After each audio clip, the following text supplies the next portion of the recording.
જય માતાજી મિત્રો, આજે આપણે જોઈશું પીએફ એકાઉન્ટમાં બેંક અને પાન કાર્ડની ડિટેલ કેવી રીતે લિંક કરવી. તો ચલો શરૂ કરીએ આજનો વિડીયો. તો સૌપ્રથમ ગૂગલ ક્રોમ ઓપન કરી ગૂગલ સર્ચ બોક્સમાં યુએએન લોગિન ટાઈપ કરી એન્ટર કરશો એટલે પીએફની વેબસાઇટ આવી જશે. એના પર ક્લિક કરશો એટલે આપણી પીએફની વેબસાઇટ ઓપન થશે. પણ એલર્ટનો મેસેજ આવે એના પર ઓકે કરી દેવાનું. તો ચલો ઓકે કરી દઈએ આપણે.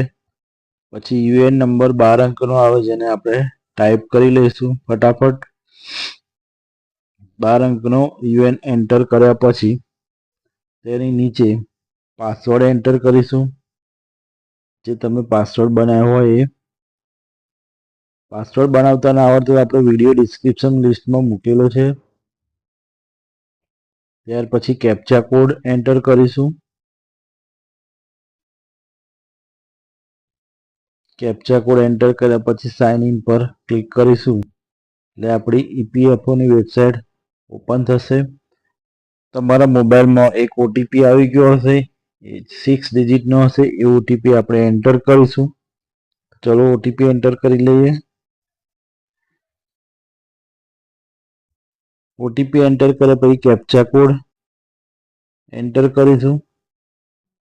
સબમિટ બટન પર ક્લિક કરીશું એટલે આપણી વેબસાઇટ મેઇન પેજ ઓપન થઈ જશે. મેઇન પેજમાં આવ્યા પછી આપણે મેનેજ મેનુ છે એના પર ક્લિક કરીશું એટલે કેવાયસી સબ મેનુમાં જવાનું. કેવાયસી પર ક્લિક કરવાનું. કેવાયસી પર ક્લિક કરશો એટલે કંઈક આ રીતની સ્ક્રીન દેખાશે. તેમ પહેલામાં તમારે બેંક ડિટેલ કેવી રીતના એડ કરવાની આપણે શીખીશું. બેંક પર ક્લિક કરવાનું. બેંક પર ક્લિક કરશો એટલે તમારો બેંક એકાઉન્ટ નંબર છે એ એન્ટર કરવાનો. ચલો આપણે બેંક એકાઉન્ટ એન્ટર કરી લઈએ.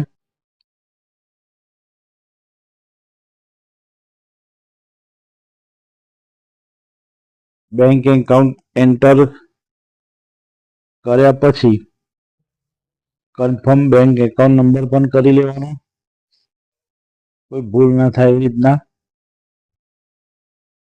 આપણે નાખી દઈએ બેંક એકાઉન્ટ નંબર ફટાફટ.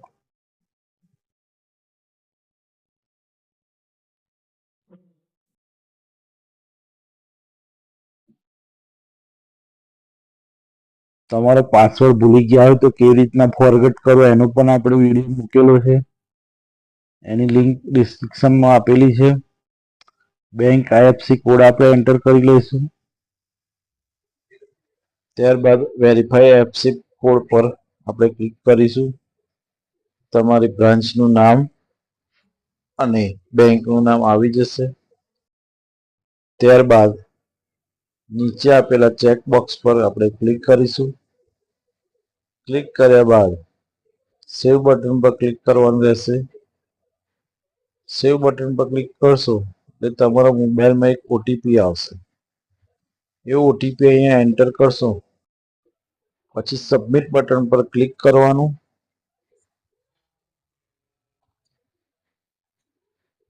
સબમિટ બટન પર ક્લિક કરશો એટલે તમારી રિક્વેસ્ટ એન્ટર થઈ જશે. ત્યારબાદ આપણે પાન કાર્ડની પણ એન્ટર કેવી રીતના કરવાનું જોઈ લઈશું.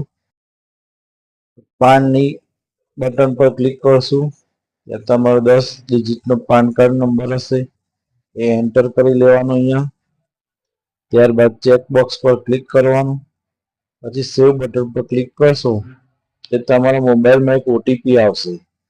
એ ઓટીપી એન્ટર કરી સેવ કરવાનું એટલે તમારો પાન કાર્ડની રિક્વેસ્ટ એન્ટર થઈ જશે.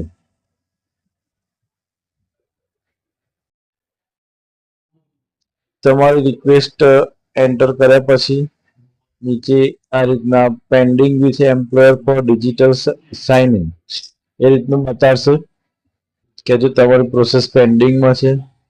જો તમારા પ્રોસેસમાં કોઈ ભૂલ નહીં હોય તો આ રીતનું સ્ટેટસ બતાવશે કે તમારી રિક્વેસ્ટ એપ્રુવ થઈ ગઈ છે. બેંક ડિટેલ પાન ડિટેલ તમારી એપ્રુવ થઈ ગઈ છે. અને જો તમે કોઈ ભૂલ કરી હશે કદાચ તમારા આધાર કાર્ડમાં નામ જુદું હશે અને બેંકમાં નામ જુદું હશે તો તમારી રિક્વેસ્ટ રિજેક્ટ થશે. એ પણ અહીંયા આગળ બતાવશે સ્ટેટસમાં. એ ધ્યાનથી માહિતી ભરજો મિત્રો. ચલો મળીએ ફરી વિડીયોમાં. જય માતાજી. વિડીયો ગમે તો સબસ્ક્રાઇબ જરૂર કરજો. જય માતાજી.